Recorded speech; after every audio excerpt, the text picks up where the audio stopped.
দুইটা বাচ্চা হবার পর এখন আমার স্বামী আবার দ্বিতীয় বিয়ে করতে চায়। আজকে অফিস থেকে অন্য দিনের তুলনায় আমার স্বামী একটু তাড়াতাড়ি বাড়িতে চলে আসে। বাসায় এসেই বলল, তাড়াতাড়ি টেবিলে খাবার দাও তো, আর আম্মাকে আর আব্বাকে ডাক দাও, তাদের সাথে জরুরি কথা আছে। খাবার খেতে খেতেই সে বলল সে নাকি আরেকটা বিয়ে করতে চায়। তখন আমার শাশুড়ি বললেন, আচ্ছা তোর তো একটা বউ আছে, দুইটা বাচ্চাও আছে, তাহলে তুই কেন এখন আবার বিয়ে করতে চাস? তখন আমার স্বামী বলে উঠলো, এখন আমার প্রমোশন হয়েছে, যেহেতু আগের চেয়ে ভালো অবস্থানে আছি, তাই আমি আবার আরেকটা বিয়ে করব। আমার স্বামী বললেন, আমি যখন বিয়ে করি তখন আমি বেকার ছিলাম, এই জন্য আমি তোমাদের পছন্দের মেয়েকে বিয়ে করেছি, আর এখন আমি একটা ভালো জব করি, ভালো স্যালারিও পাই।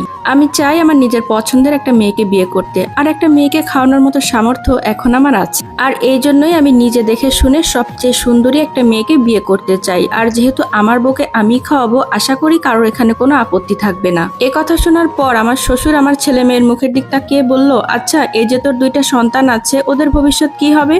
শ্বশুরের কথা শুনে আমার শাশুড়ি চেঁচিয়ে বলে উঠলেন, তুমি এত কথা বলো না তো, ওর এখন টাকা আছে, ও এখন একটা মেয়েকে খাওয়াতে পারবে, আর ওর নিজের সন্তানদেরকেও খাওয়াতে পারবে। আমার স্বামী বলল, আমার এই বিয়ে করায় আমার প্রথম বউ আর আমার সন্তানরা যদি মেনে নিতে না পারে, তাহলে ওরা এই বাসা থেকে চলে যেতে পারে, তাতে আমার কোনো সমস্যা নেই। এসব শুনে আমি রুমে চলে গেলাম, আর এর মাঝে 2 দিন পার হয়ে গেল, আমি আমার স্বামীর সাথে কোনো রকম কোনো কথা বলিনি। তারপর আমার স্বামী আমাকে ডেকে নিয়ে বলল, আচ্ছা কি ব্যাপার বলো তো, তুমি কেন আমার সাথে কথা বলছো না?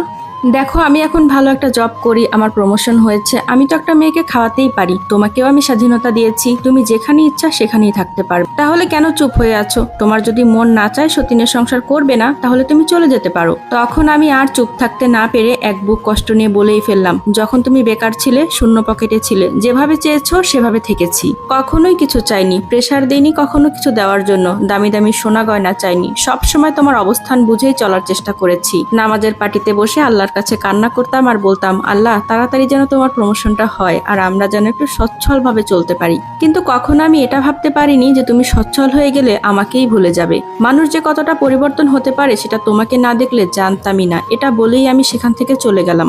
এরপর একদিন আমার স্বামী আমাকে বলল, তোমাকে 1 সপ্তাহ সময় দিলাম, এর মাঝে আমাকে ডিসিশন জানাবে। আমি বললাম, কিসের ডিসিশন?